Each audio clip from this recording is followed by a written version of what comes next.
My dad replaced me with his stepson, so I took my mom's side in the divorce. An 18-year-old boy, and for most of my life, I thought my family was solid. It was just me, my dad 46, and my mom 48. Sure. We had our ups and downs like any family, but we always seemed close, or so I thought. Things started falling apart a couple of years ago when I was 16. My parents' marriage was already under strain, mostly because of financial problems. My mom had lost her job, and the stress of bills piling up turned into constant arguments. At first, they tried to shield me from it, but it wasn't long before every dinner turned into a shouting match. When they announced they were divorcing, I wasn't exactly shocked, but it still hit me hard. My mom moved out almost immediately, and for a while, it was just me and my dad. I tried to keep things normal, but the atmosphere was heavy. It wasn't long before my dad started dating again. Within a year, he remarried. His new wife, Rachel, came with a 17-year-old son named Jason. Jason was the kind of person who lights up a room. He's bubbly, outgoing, and charming. Basically, everything I'm not. When they first moved in, I thought we might actually get along. I tried to bond with him, inviting him to hang out, but it felt like he was always a step ahead. He had this natural ability to draw people in. And before I knew it, my dad was completely enamored with him. At first, it was small things. My dad would rave about Jason's accomplishments at dinner, and suddenly every family outing revolved around him. For my last birthday, my dad got me a cake and a sweater. When Jason's birthday rolled around a couple of months later, they threw him a massive party and surprised him with a car. Not just any car, either a shiny new one. I had never received anything close to that. Not even when I graduated. I tried talking to my dad about how I was feeling, but he brushed it off. He said I was being ridiculous and that I needed to stop being jealous. That word, jealous, stuck with me. Was I jealous? I didn't think so. I just wanted to feel like I still mattered. Around this time, I started spending more weekends at my mom's place. I told her everything. And she was furious on my behalf. She reassured me that it wasn't all in my head and encouraged me to stand up for myself, but it wasn't easy. Rachel had started influencing how things were run at home. She always talked about how blended family should work, but it was clear that her priority was Jason. It felt like I was the odd one out in my own house. Family holidays became unbearable. Jason was always the center of attention while I was more of an afterthought. One Christmas, my dad canceled a vacation we had been planning for years, saying we couldn't afford it. Later, I found out the money had gone to fund Jason's extracurricular activities. It was another slap in the face. Jason, for his part, wasn't exactly innocent. He had a knack for manipulating situations to his advantage. Anytime there was tension, he'd play the victim, making it seem like I was the problem. I started keeping my distance, but that only made things worse. The more I pulled away, the more my dad seemed to cling to him. The breaking point came one evening when I overheard my dad talking to Rachel. He was laughing and said something along the lines of, "I'm just so lucky to finally have the son I always wanted." I can't even describe what it felt like to hear that. I didn't confront him right away. I just went to my room, packed a bag, and called my mom. By the end of the week, I had officially moved in with her. Looking back, I think that was the moment everything changed. It wasn't just about Jason anymore. It was about realizing that my dad didn't see me as a priority. Moving out was my way of taking control, but I knew it was just the beginning of a much bigger battle. Update 1, anyhow. When I moved in with my mom, it felt like stepping into a whole new world. She didn't just welcome me with open arms. She made it clear that her home was now my home. She helped set up my room, even finding some old photos of us to hang on the walls. It was comforting, but there was no time to really settle in. The fallout from my decision hit fast. My dad's reaction came almost immediately. He called me nonstop, leaving voicemails accusing me of being ungrateful. He kept saying things like, "After everything I've done for you, this is how you repay me." He wasn't interested in understanding why I left. He was focused on making me feel guilty for doing it. Jason wasted no time making his feelings known either. Within days of me moving out, he started posting little digs on social media. One of his posts was a picture of him sitting in the car my dad had bought him with the caption, "Guess I'm the only son now." Another was a group photo from a family dinner I wasn't invited to, captioned, "Family first." It didn't take long for mutual friends to notice, and soon the rumors started flying at school. The split wasn't just at home. Extended family members began taking sides too. Some of them reached out to me saying they understood why I left and even admitted they'd noticed how my dad was treating Jason differently. Others, though, sided with my dad, claiming I was being dramatic and that I should go back home to fix things. It felt like the entire family was being dragged into the mess. As if all that wasn't enough, my mom told me she was reopening the divorce proceedings. Apparently, there were financial disputes that hadn't been fully resolved, and my dad's recent spending, especially on Jason, was raising red flags. My mom wanted to make sure I'd be taken care of, so she decided to fight for some of the assets my dad had claimed. Meanwhile, my dad made one attempt after another to get me to come back. He sent me long messages about how much he missed me and how he wanted things to go back to the way they were, but he never addressed the real issues. It was always about how I was hurting his feelings, not about the favoritism or the way he'd prioritized Jason over me. My mom suggested I try therapy to process everything, and, honestly, it was a good idea. Talking to someone neutral helped me untangle a lot of what I was feeling, but it also gave me the confidence to start standing up for myself. I stopped answering my dad's guilt-tripping messages. And when he brought up Jason, I shut the conversation down. Jason wasn't giving up his games though. At school, he started spreading stories about how I'd abandoned our blended family because I couldn't handle sharing attention. Mutual friends were getting caught in the middle, and it felt like every hallway I walked down was filled with whispers. But by then, I was starting to realize that his manipulation only worked if I let it. So I stopped engaging, which seemed to frustrate him even more. The legal proceedings brought another layer of drama. My mom's lawyer wanted my perspective on what had been happening at home. I didn't hold back. I talked about the canceled vacation, the car, and even the overheard conversation where my dad had called Jason the son he'd always wanted. It wasn't easy, but it felt necessary. During all this, my dad's obsession with Jason became even more obvious. He started posting pictures online with captions like, "So proud of my handsome boy, and couldn't ask for a better son." He never mentioned me. Not once. It hurt. But it also validated my decision to leave. He wasn't just favoring Jason. He was erasing me. My mom was my rock through all of it. She kept reminding me that I deserved better and that none of this was my fault. She also encouraged me to set boundaries with my dad, which turned out to be one of the best pieces of advice I've ever gotten. The breaking point came when my dad confronted me in public. He showed up outside my school demanding to talk. He was loud enough to draw a crowd, and I could feel everyone's eyes on us. He kept asking why I was doing this to him, but I didn't take the bait. I calmly told him that I'd be happy to talk when he could respect my boundaries and left it at that. Walking away wasn't easy, but it was the right thing to do. After that, I stopped engaging with him entirely. I told him I wouldn't respond to any messages unless they were respectful. It was a tough stance to take, but it was the only way to protect my peace. My mom supported me every step of the way. And for the first time in a long time, I felt like I was starting to regain control of my life. Update 2. Not long after I set boundaries with my dad, he stopped reaching out altogether. At first, I thought it was his way of giving me space, but it quickly became clear that he was ignoring me on purpose. He didn't even respond to my polite messages about logistics, like picking up the rest of my things from the house. It was a total shutdown, as if I'd been erased from his life. His wife, Rachel, wasn't as quiet. She sent me an email that was dripping with passive aggression. She wrote about how my decision to leave had torn the family apart and how I needed to grow up and understand the sacrifices my dad had made for me. The entire email was one big guilt trip. My mom read it before I did and advised me not to reply, so I didn't. Meanwhile, Jason was having a field day. He doubled down on the rumors at school, telling anyone who'd listen that I had left because I couldn't handle sharing attention. Some people believed him, but most didn't. My closest friends stuck by me, and a few even started calling him out for his behavior. That didn't stop him though. He seemed to enjoy the drama and the attention it brought him. While all of this was happening, my mom's legal team was digging deeper into my dad and Rachel's finances. They discovered some pretty shady stuff, like how my dad had used marital assets to cover Jason's car payments and fund Rachel's failing business. There were even discrepancies in how the child support money was being spent. My mom was furious, but instead of reacting impulsively, she let her lawyer handle it. My dad, on the other hand, decided to take his grievances to social media. He posted a long emotional status about how hard it was to be a dad and how ungrateful children can be. He didn't name me directly, but anyone who knew our situation could tell he was talking about me.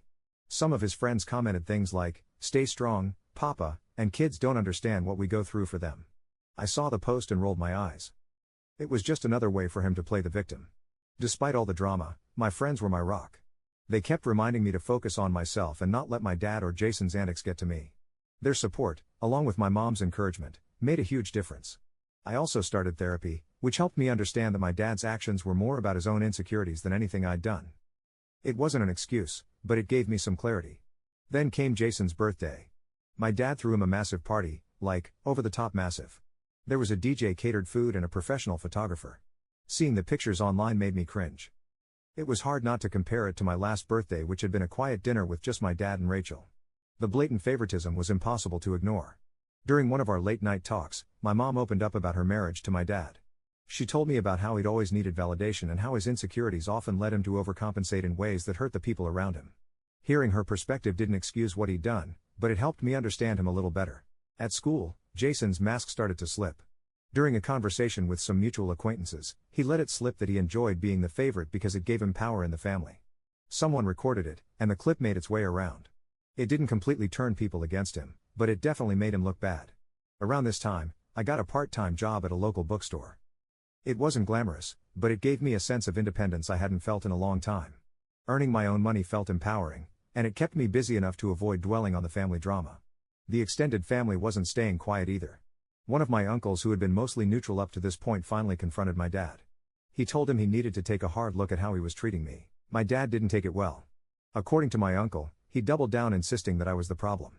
My dad's desperation hit a new low when he tried to bribe me with expensive gifts. He sent a package to my mom's house with a designer watch and a note saying he missed me. I sent the package back unopened. My mom told me she was proud of me for standing my ground. The legal case was the tipping point. My mom's lawyer presented the evidence of financial misuse and the court ruled in my mom's favor. She got more control over the remaining assets and my dad was ordered to pay back some of the money he had misused.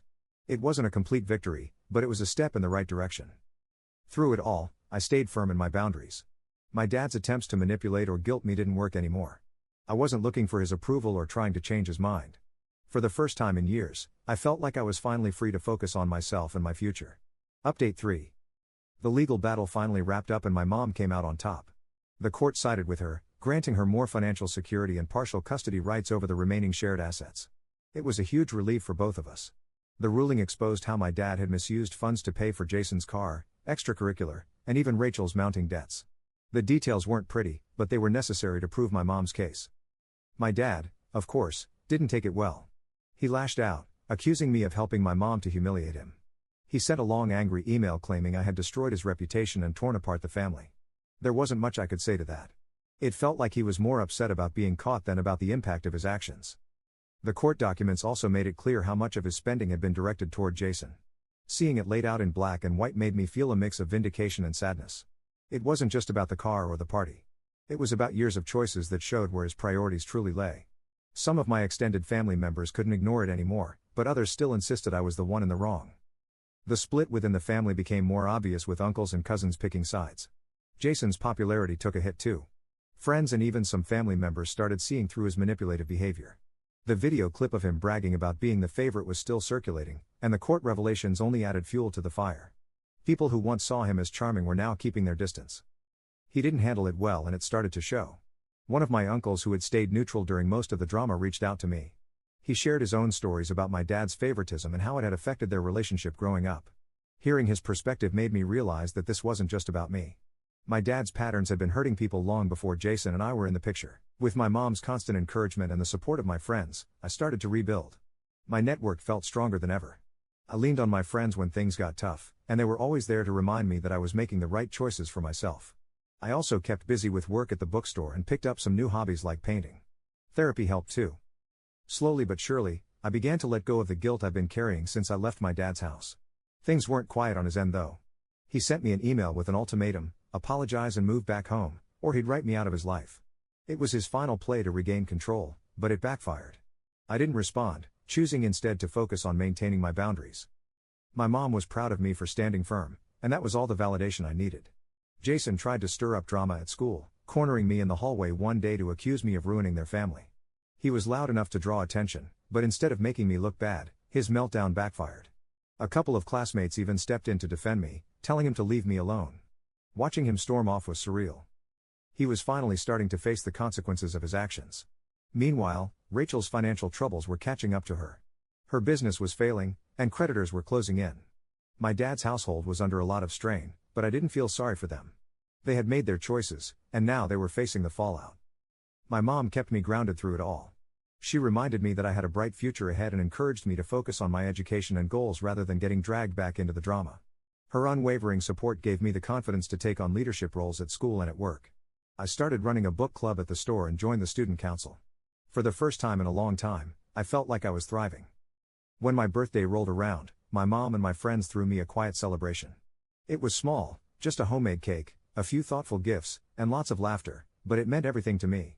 Sitting there with the people who truly cared about me, I couldn't help but reflect on how far I'd come. I wasn't the same person who had packed a bag and left my dad's house in tears. I was stronger, more independent, and finally at peace with my decision. The road ahead still felt uncertain, but for the first time, I wasn't afraid. I knew I had the support I needed to keep moving forward, and that was enough. Update 4. A few weeks after my birthday, I got an unexpected email from my dad. He invited me to a family dinner saying he wanted to make amends. The wording was vague, but the invitation caught me off guard. My mom was immediately skeptical. She warned me to be careful, suspecting there might be ulterior motives behind his sudden change of heart. I agreed, but I figured I should go, if nothing else, to see if he was serious about repairing things. The dinner was at their house, the same one I had left months earlier. Walking in, it felt strange to see how little had changed. Jason was already there, perched at the table with a smug smile like he was waiting for the show to begin. Rachel greeted me stiffly, and my dad seemed overly cheerful, almost forced.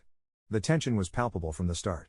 We sat down, and the conversation quickly took a turn. My dad started talking about how much he missed having me around and how hard it had been for him since I moved out. Rachel chimed in with a speech about the importance of family and how I needed to let go of the past for the sake of everyone's happiness. It was clear they were trying to guilt-trip me, and Jason was sitting there soaking it all in. When the conversation shifted to Jason, my dad couldn't stop praising him. He talked about Jason's school achievements, his upcoming plans, and even hinted that they were considering another special surprise for him. It felt like a replay of everything that had driven me away in the first place. I decided to cut through the noise and calmly laid out my boundaries. I told them I wasn't there to argue, but I wouldn't tolerate manipulation or favoritism anymore. My dad looked taken aback and Jason's smug expression faded.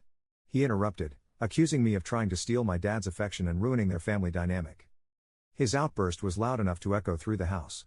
Rachel tried to jump in, lecturing me about family values and the importance of forgiving and forgetting. I stayed calm and pointed out that she wasn't exactly the best example given the financial mess she had contributed to during the divorce. That shut her up quickly. My dad tried to smooth things over by offering what I could only describe as a half-hearted apology. He said he was sorry if I felt neglected but refused to acknowledge Jason's role in any of it. It was like he couldn't even see what had been happening right in front of him. I decided I'd had enough. I stood up and told them I was leaving. My dad started to protest, but I wasn't going to sit there and let them turn this dinner into another circus. I left without looking back, feeling more certain than ever that I'd made the right choice to move out. The aftermath was immediate. My dad bombarded me with angry messages, blaming me for the tension and accusing me of being ungrateful yet again. I didn't reply. A few days later, I started hearing from mutual acquaintances about what had gone down. Apparently, Jason's meltdown at the dinner had spread through our school and community. People were finally starting to see him for who he really was, and the backlash was not pretty. Surprisingly, the fallout brought me closer to some of my cousins. A few reached out, sharing their own experiences of feeling sidelined by my dad and Jason. Hearing their stories made me realize I wasn't as alone as I thought. We started talking more, and it felt good to have that kind of support from family members who understood where I was coming from. My friends and mom were also there for me as they always had been. They reminded me how proud they were of me for standing up for myself even when it wasn't easy. Their encouragement helped me shake off the negativity and refocus on the things that truly mattered. My dad's next move was to scrub me from his social media. He removed every picture, every mention of me like I didn't exist. It stung, but it also made it clear that he wasn't ready to change. He was still clinging to his version of events where I was the villain and Jason was the golden child. My mom, on the other hand, made a point to remind me how far I'd come. She told me how proud she was of my growth and resilience, and how she knew I had a bright future ahead of me. Her words stuck with me, giving me the strength to keep moving forward. That dinner marked a turning point for me. I realized I didn't need my dad's approval to feel whole. I had my mom, my friends, and now a few cousins who had my back. For the first time in a long time, I felt truly independent. I wasn't just surviving. I was thriving. And I knew that no matter what came next, I'd be ready. Update 5. After the chaotic dinner, my dad went completely silent. No calls, no emails, nothing. It was almost eerie. For the first time in months, there wasn't a single message blaming me for something or trying to guilt me into coming back. It felt like he had given up, but the calm was unsettling. Jason's life wasn't going much better. His manipulative nature had finally caught up with him. Friends at school stopped talking to him, and even some of his biggest supporters among the extended family distanced themselves. The stories about his behavior at the dinner had spread and his reputation was in shambles. For someone who thrived on attention, the isolation must have been unbearable, but I wasn't going to let him drag me back into his drama. Rachel's financial troubles reached their peak. Her debts finally caught up with her, and she was slapped with a lawsuit from one of her creditors. The case caused a huge strain on their household, and the lavish lifestyle they'd been trying to maintain started to crumble. Jason's special surprises and over-the-top birthday celebrations were gone. From what I heard through mutual acquaintances, things were tense in their house, but I wasn't interested in getting involved. Around the same time, my mom started dating someone new. His name was Carl, and he was genuinely kind. He didn't try to overstep or act like a replacement dad, but he was always supportive and encouraging. He joined us for dinner sometimes and made an effort to get to know me without prying into the drama. It was a nice change, and it was clear my mom was happy. In therapy, I reached a point where I could finally let go of the resentment I'd been holding on to toward my dad. Forgiveness didn't mean I was ready to reconcile, but it freed me from the constant weight of anger. I realized I couldn't change him or make him see things my way, but I could move forward without letting his actions define me. School became my main focus, and the effort paid off. I earned a scholarship for academic excellence and received recognition from my teachers for some of my projects. It felt good to see my hard work paying off. My mom was over the moon, and Carl baked me a cake to celebrate. For the first time in a long time, I felt like I was building something positive for my future. Then out of nowhere, I got a call from my uncle. My dad had experienced a minor health scare and was in the hospital. It wasn't serious, but it was enough to shake him. My uncle thought I should visit, and after some hesitation, I decided to go. Walking into his hospital room was awkward. He looked surprised to see me but didn't say much. I sat down and we had a brief polite conversation about his condition and how he was feeling. It wasn't a heartwarming reunion, but it wasn't hostile either. Jason wasn't there, which didn't surprise me. From what I'd heard, he'd grown increasingly bitter about my absence and had started pulling away from everyone. When I visited the house later to drop off some things for my dad, Jason barely acknowledged me. He seemed cold and distant, like he couldn't decide whether to ignore me or start a fight. I wasn't interested in either option. Before leaving the hospital, my dad and I had a candid conversation. I told him that I cared about him, but for any real relationship to work, things would have to change. I was clear about what I needed: respect, boundaries, and no more favoritism. He nodded along and even admitted he'd made mistakes, but he wasn't ready to take full accountability. It felt like he was trying, but not enough to bridge the gap between us. When I told my mom about the conversation, she gave me some advice that stuck with me. She reminded me that not all relationships could be repaired, and that was okay. What mattered was that I had tried. I couldn't control whether my dad changed, but I could control how I moved forward. A few months later, I moved out for college. Packing up my things and saying goodbye to my mom and Carl was bittersweet, but I was excited for the fresh start. As I settled into my dorm and began classes, I realized how far I'd come. The toxic environment I'd grown up in no longer had a hold on me. I was free to focus on my future and the life I wanted to build. Looking back, the experience taught me the value of self-respect and boundaries. It wasn't easy to stand up for myself, but it was worth it. To anyone in a similar situation, my advice is simple. Prioritize yourself. You can't change other people, but you can choose to protect your own peace. Walking away isn't always easy, but sometimes it's the only way to truly move forward.